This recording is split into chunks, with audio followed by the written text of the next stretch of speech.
College sports have become one gigantic business, but college athletes have not always been granted full income rights. A college athlete competes for his or her specific university and traditionally has not been allowed to be paid directly from that university itself, while the university profits tremendously on its players' play and productivity on their specific playing field. My research today shows that college athletes often struggle financially, have to take on full-time jobs, and have to take on major risk in order to be able to play week in and week out. While, like I said earlier, that specific university profits tremendously from them. I believe that a college athlete should be paid because of these three reasons. Number one, they generate major profit revenue, not only to the athletic department, but to the university and to the town and city that it is associated with. Number two, a player's time and labor in season and out of season results in a full-time job.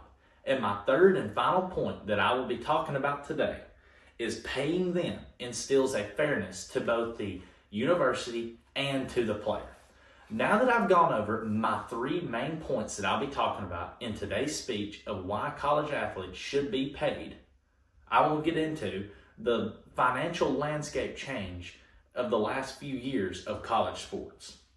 According to National Law Review, a $2.8 billion class action settlement was put into play in June of 2025 that allowed a university to share its profit revenue with its student athletes.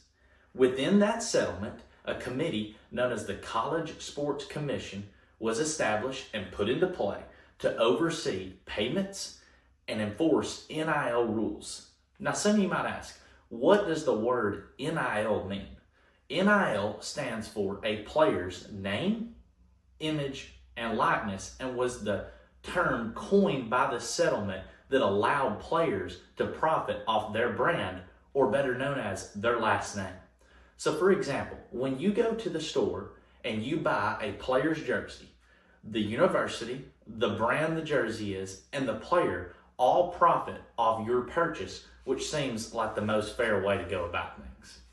My second point today is we're going to talk about how a college athlete struggles during the season and year in and year out, and this is why. Student athletes train, travel, and compete in a way that is widely considered a full-time job. According to Boston.com, injuries are extremely common, and without pay, that student athlete risks tremendous long-term security if an injury were bad enough and they had to go into debt to pay that, and this pay just helps them stay a little bit more financially stable. This settlement shows recognition to the risk that student athletes take throughout the year, throughout the weeks, and even the days. So let's get into my third and final point of today, which is making sure that this payment is fair for both the university and the player and the different athletic programs within that university. According to Willkie Farr, the settlement is not mandatory, but according to many of the big programs they're expected to do so. Paying athletes can be done without destroying smaller sports programs. Smaller sports programs being the programs that don't generate as much money through TV viewership, through fan attendance, and the athletic department goes through a system called revenue sharing. And according to Fortune.com, revenue sharing allows the athletic department to equally divide their money to where all athletes are getting paid and to where nobody's left out, even if that sports program can't afford to pay their players a tremendous amount of money. At least they get a little bit and equals the playing field for everybody.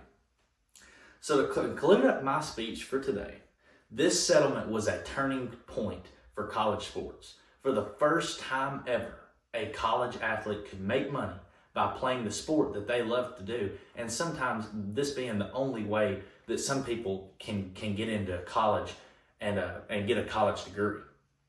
Recognizing that college athletes deserve pay because of their full-time commitment to the university, to the program, and to basically their full-time job, instills security and allows the students to have a little bit of money for what they're doing. How would any of you like to work a full-time job and not be paid for it? That just wouldn't be fair, and it wouldn't be a very secure way to go about your life, knowing that you don't have any security if something were to happen doing what you love doing, and that being your full-time job. So in my opinion, to conclude up this speech, I believe that college athletes should be paid because they generate major revenue. They go through the struggles of having a full-time job and having financial issues and not overloading them with having to get another job on top of this full-time job. And finally, it's the fairest way to go about things because the university couldn't profit without the players. Thank you.